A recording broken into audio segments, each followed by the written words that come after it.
So to friend or not friend on social media, here's my answer. You're the doctor, they're the patient.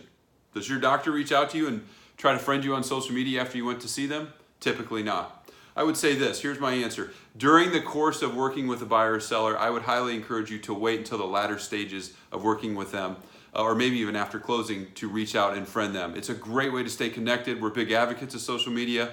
It's a great way to continue to stay in touch and build a relationship. But when you're actively working with clients, I think it's a tougher thing to do. And here's why.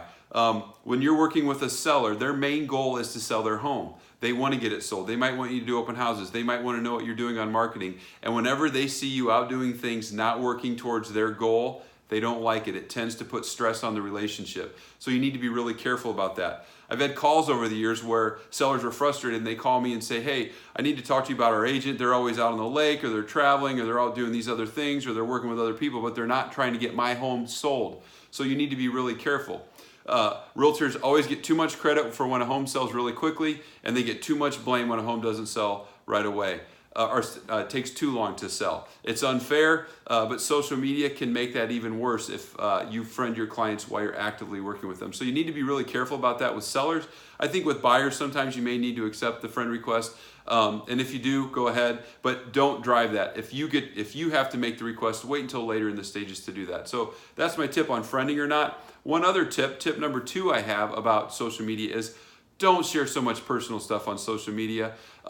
It's great to share your life. If you look at my Facebook page, you'll likely see my wife and kids and maybe us doing some fun things, some successes in business, some great things we have going on, some social events, maybe some inspirational messages, but I'm not sharing information that, hey, I'm down in the dumps, or I'm having a bad day, or business is really slow right now, I need some more clients, or business is so busy right now, I'm overwhelmed, I can't do anymore. You need to stay away from all that stuff. There's kind of a good rule of thumb in business, and it's that in terms of marketing, I'm never too busy and I'm never too slow to take care of more clients. You need to make sure you're sharing that message with everybody. So you're never too busy, you're never too slow. That's a good rule of thumb. But don't get so personal, because really all you're likely doing is turning people off and pushing them away from either calling you to do business or maybe referring other clients to you. So those are my 2 tips. I hope you find them helpful.